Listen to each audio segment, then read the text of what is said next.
RMC, Apolline Matin. Charles Magnin. Il est 7h41 sur RMC. L'invité du jour. C'est un témoignage exclusif ce matin sur RMC pour revenir sur une décision de justice qui fait polémique. Bonjour Linda Kebab d'abord dans ce studio. Bonjour, vous êtes secrétaire nationale du syndicat de police unité SGP-FO. En début de semaine à Nantes, un conducteur impliqué dans un refus d'obtempérer a été condamné en première instance à 35 heures de travaux d'intérêt général. Le policier blessé ce jour-là à Nantes en mai dernier, c'est vous, Anthony, bonjour. Oui, bonjour à tous. Vous témoignez en exclusivité ce matin sur RMC. On va revenir sur cette décision de justice, donc rendue en début de semaine. Mais d'abord, Anthony, est-ce que vous pouvez nous raconter ce qui s'est passé en mai dernier, ce jour-là, donc lorsque vous contrôlez un véhicule, tout simplement? Finalement, ça part d'un banal contrôle routier, comme on en fait tous les jours. Un véhicule qui roule bizarrement, une conduite imprécise. Donc nous, en amont, on fait les fichiers sur le téléphone juste avant de contrôler les véhicules. Malheureusement, le fichier des véhicules volés est en panne. Donc on décide tout de même de contrôler les véhicules. Moi, je descends, je me mets au niveau de la portière conducteur.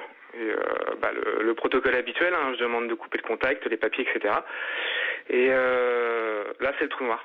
Voilà, l'histoire commence pour moi à ce moment-là. Donc en fait, j'ai juste des petites bribes de souvenirs. C'est-à-dire donc demander au très jeune conducteur de couper le contact de sa voiture. Et après, je me vois accroché au véhicule avec une sensation de vitesse au niveau de l'estomac. Et après, je reprends conscience dans le camion de pompier. Voilà. Ouais, alors je vais...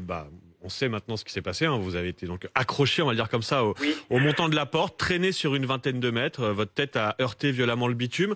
Oui. Quelle blessure? Racontez-nous. En fait, la partie gauche de mon crâne, alors c'est sur environ, j'irais 5-6 cm de diamètre. Donc la tête a été un peu scalpée. J'ai eu une plaie avec une plaie en étoile, donc avec 6 points de suture. Donc avec une perte de sang abondante. J'ai été KO pendant presque 1 minute. Donc là, mais ça a beaucoup choqué mes collègues parce qu'ils pensaient que j'étais mort. Comme je bougeais plus, qu'il y avait du sang qui sortait de la tête, ils se sont dit voilà, c'est fini. Et quand je me suis réveillé, j'ai eu un peu une phase de délire, c'est-à-dire que je racontais n'importe quoi. Mais tout ça, je m'en souviens pas. C'est-à-dire que quand je reprends conscience dans le camion de pompier, ça fait déjà 45 minutes que je suis éveillé, mais ça, j'en ai aucun souvenir. Ce sera en tout 30 jours d'ITT et ce chauffard a été interpellé et jugé. C'était lundi dernier. Vous étiez au tribunal et donc cette décision, cette sanction, 35 heures de travaux d'intérêt général. Racontez-nous ce procès, comment vous l'avez vécu? Donc moi je me suis déplacé parce que j'ai voulu quand même, comme on dit, marquer le coup, me présenter, voir un peu le jeune individu et puis défendre ma cause.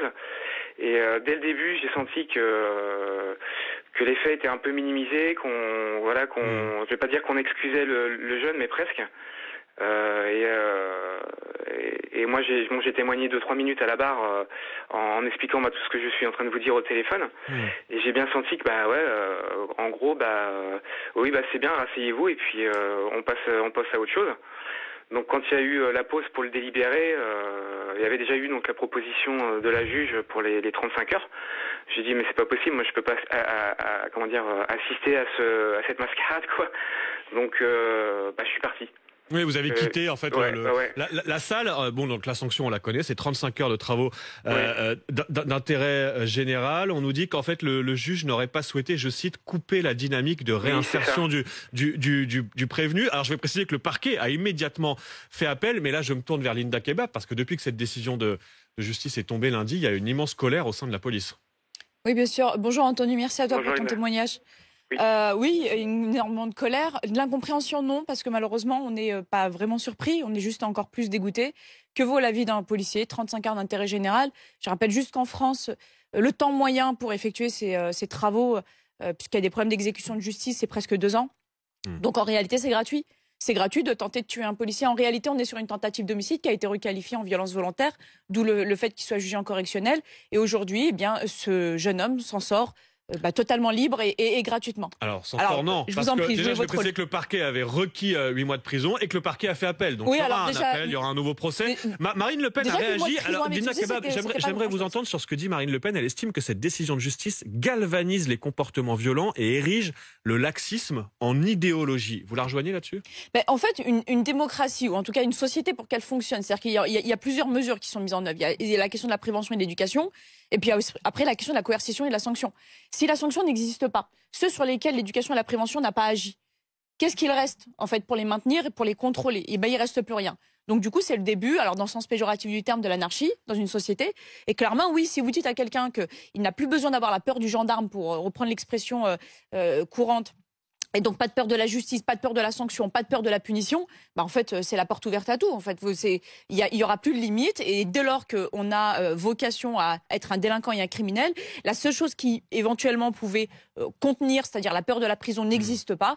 Forcément, oui, c'est très dangereux, mais c'est pas dangereux seulement pour les policiers, c'est dangereux pour l'ensemble de la société. Parce que ce contrôle, ce refus d'obtempérer que décrit Anthony, c'est le quotidien des policiers. Il y en a combien par an, des refus d'obtempérer? C'est 26 000 par an, c'est un toutes les 30 minutes, c'est-à-dire que depuis que vous êtes réveillé, il y a déjà eu plusieurs refus d'obtempérer aujourd'hui, et justement ça vient contredire le discours, le dogmatisme habituel qui dit que les policiers tirent sur des refus d'obtempérer. Preuve en est que non. Non, d'ailleurs jusqu'au point de manquer de mourir. À chaque fois que des policiers tirent, c'est qu'à un moment donné, ils estiment, c'est la justice ensuite qui se prononce, qui a bien le temps, sous la climatisation ou auprès de son radiateur, de réfléchir si oui ou non le policier a bien fait. Mais il a une demi-seconde pour se dire si à ce moment-là il est en légitime défense, et éventuellement de prendre son arme et de tirer. Ce que notre collègue Anthony n'a pas fait. Oui, là ça n'a rien à voir. Hein. Que se serait-il passé s'il l'avait fait? Ça, on va pas avec des cibles. Mais j'aimerais quand même donner la parole. Je n'ai pas fait ainsi, j'ai posé une question. La parole à Anthony. Anthony, j'ai une dernière question. Vous en êtes où aujourd'hui? Parce que les faits, c'était donc en mai dernier. Il y a eu ce premier procès lundi. Mais vous, personnellement, est-ce que vous comptez reprendre le travail? Est-ce que vous avez encore confiance dans l'institution, dans la justice? Alors, je suis mitigé, vous savez, j'ai deux sentiments. Je suis divisé entre deux sentiments, pardon. J'ai envie de reprendre le travail parce que j'aime mon métier. Mais à côté de ça, je reste quand même choqué de ce qui m'est arrivé. Hein. Comme disait Linda, moi j'ai failli mourir. C'est pour ça que je suis un peu choqué que ça ait été minimisé au tribunal. Parce qu'en gros, je m'en suis sorti, donc c'est bon quoi. Il est vivant, on passe l'éponge et puis c'est terminé. Donc c'est vrai que moi ça m'a un peu choqué. Mes collègues, surtout ma famille, ma compagne, etc. Et donc voilà, comme disait Linda, c'est un très mauvais message qui est envoyé à la délinquance. Et moi ça m'inquiète pour la continuité de ma carrière, parce que finalement, dès que nous on travaille sur la VP, même dans la police en général, on prend des risques. Donc si déjà en tant que flic on prend des risques sur nos actions, mais qu'en plus quand nous on est victime, on est mal pris en charge par la justice, c'est vrai que ça fait un petit peu peur pour le déroulement d'une carrière d'un policier, quoi. Et rapidement, Anthony, vous avez une date pour le procès en appel là? Vous en attendez quoi? Non, j'ai aucune info pour l'instant. On va suivre évidemment sur RMC. Je vous remercie Anthony d'avoir témoigné en exclusivité ce matin. C'est la première fois que vous prenez la parole et c'était sur RMC ce matin. Je vous remercie Linda Kebab d'être venue dans ce studio, secrétaire nationale du syndicat Unité SGP FO. Merci Linda Kebab. 7h49. RMC jusqu'à 9h.